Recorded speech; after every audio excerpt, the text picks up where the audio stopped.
बिस्मिल्लाहिर्रहमानिर्रहीम अस्सलामुअलैकुम दोस्तों, मैं डॉक्टर अयूब और आज मैं आपसे बात करूंगा पॉलीफेजिया के मुतालिक।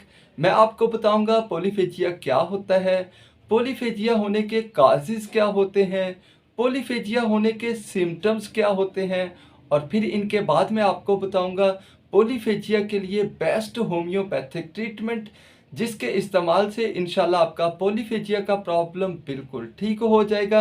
लेकिन ये जानने से पहले मेरी आप लोगों से रिक्वेस्ट है, अगर आप मेरे चैनल पर नए हैं तो मेरे चैनल को सब्सक्राइब कर लीजिए, साथ में लगे बेल आइकन को प्रेस कर लीजिए ताकि जब भी मैं कोई नई वीडियो अपलोड करूं तो आप उसको सबसे पहले देख पाएँ। तो चलिए अब हम बात कर लेते हैं कि पॉलीफेजिया क्या होता है। अगर किसी को भूख बहुत ज़्यादा लगती हो, अभी खाना खाया फिर से भूख लग जाती हो, तो इस कंडीशन को हम पॉलीफेजिया, हाइपरफेजिया, इंक्रीज्ड एपेटाइट या भूख की ज़्यादती का नाम देते हैं।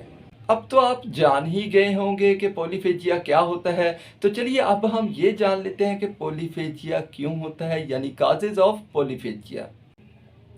अगर किसी को इंटेस्टाइनल वॉर्म्स यानी पेट में कीड़ों का प्रॉब्लम हो तो उसको पॉलीफेजिया का प्रॉब्लम हो सकता है।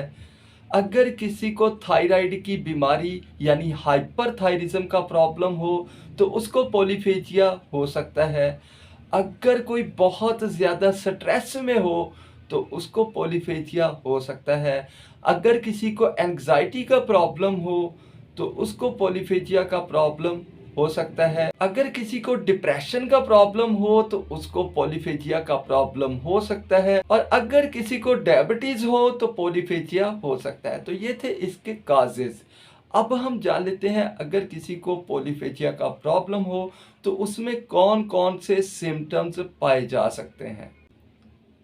अगर किसी को पॉलीफेजिया का प्रॉब्लम हो तो उसको डिजीनेस यानी चक्कर आ सकते हैं, स्वेटिंग यानी पसीना आ सकता है, हेडेक यानी सर दर्द हो सकता है, शेकिंग यानी बदहवासी हो सकती है, पर्सनैलिटी चेंजेस यानी उसकी शख्सियत पर असर हो सकता है और ओबेसिटी यानी मोटापा हो सकता है। तो ये थे इसके सिम्टम्स। अब मैं आपको बताता हूँ इसके लिए बेस्ट होम्योपैथिक ट्रीटमेंट। अगर किसी को डायबिटीज़ हो तो फिर आप डायबिटीज़ का ट्रीटमेंट कीजिए, पॉलीफेजिया खुद ब खुद ठीक हो जाएगा। अगर किसी को डिप्रेशन का प्रॉब्लम हो तो आप डिप्रेशन को ठीक कीजिए, पॉलीफेजिया खुद ब खुद ठीक हो जाएगा। और अगर किसी को हाइपरथायरिज्म का प्रॉब्लम हो तो आप हाइपरथायरिज्म का ट्रीटमेंट कीजिए, पॉलीफेजिया खुद ब खुद ठीक हो जाएगा। लेकिन अगर इन तीनों बीमारियों में से कोई ना हो और पॉलीफेजिया का प्रॉब्लम हो तो फिर मैं आपको कुछ मेडिसिन बताता हूँ, आप अकॉर्डिंग टू सिम्टम वो यूज़ कीजिए, इंशाल्लाह पॉलीफेजिया बिल्कुल ठीक हो जाएगा। तो इसकी सबसे पहली और बहुत ही इफ़ेक्टिव मेडिसिन है साइना 30।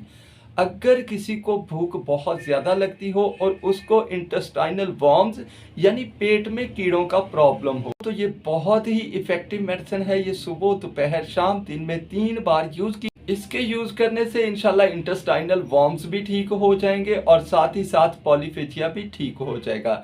नेक्स्ट मेडिसिन की बात करें तो वो बहुत ही इफ़ेक्टिव मेडिसिन है और वो है एब्रोटिनम 30। अगर किसी को भूख बहुत ज़्यादा लगती हो, जिस्मानी तौर पर भी वो ठीक हो, जिस्मानी तौर पर भी वो ठीक हो लेकिन कमज़ोरी बहुत ज़्यादा महसूस होती हो तो ये बहुत ही इफ़ेक्टिव मेडिसिन है। ये सुबह, दोपहर, शाम, दिन में 3 बार यूज़ कीजिए। इसके इस्तेमाल करने से इंशाल्लाह पॉलीफेजिया का प्रॉब्लम भी ठीक होगा और साथ ही साथ वीकनेस भी ठीक हो जाएगी। नेक्स्ट मेडिसिन की बात करें तो वो भी बहुत ही इफ़ेक्टिव मेडिसिन है और वो है आयोडियम 30। आयोडियम 30 आप तब यूज़ करेंगे अगर पॉलीफेजिया का प्रॉब्लम हो और साथ ही खाना बहुत ज़्यादा खाता है पेशेंट लेकिन जिस्म उतना ही दुबला पतला होता जा रहा है। एब्रोटिनम में जिस्म ठीक होता है लेकिन वीकनेस बहुत ज़्यादा होती है। इसमें क्या होता है कि वीकनेस के साथ साथ जिस्म बहुत ज़्यादा कमज़ोर होता जा रहा होता है। अगर ऐसे सिम्टम्स मिले तो ये बहुत ही इफ़ेक्टिव मेडिसिन है।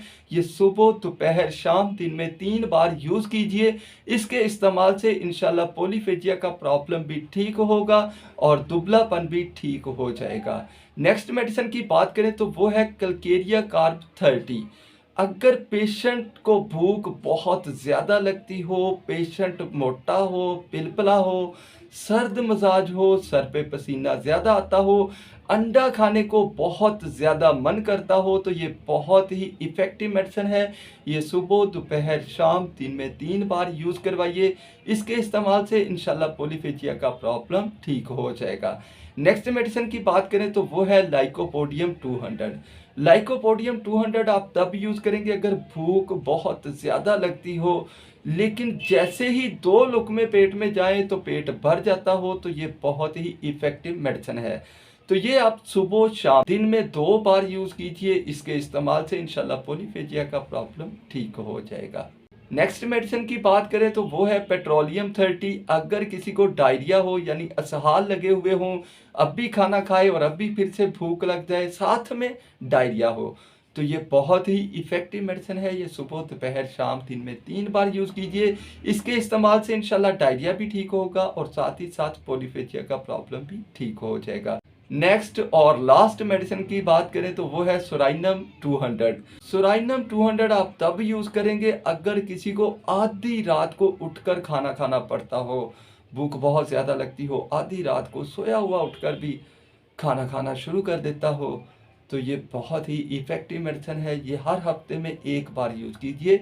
इसके इस्तेमाल से इंशाल्लाह पॉलीफेजिया का प्रॉब्लम ठीक हो जाएगा। दोस्तों, कैसी लगी आपको ये वीडियो? अगर अच्छी लगी हो तो इसे लाइक, शेयर और मेरे चैनल को सब्सक्राइब करना बिल्कुल मत भूलिएगा। आज के लिए इतना ही। इंशाल्लाह मुलाकात होगी नेक्स्ट वीडियो में। तब तक के लिए अल्लाह हाफ़िज़।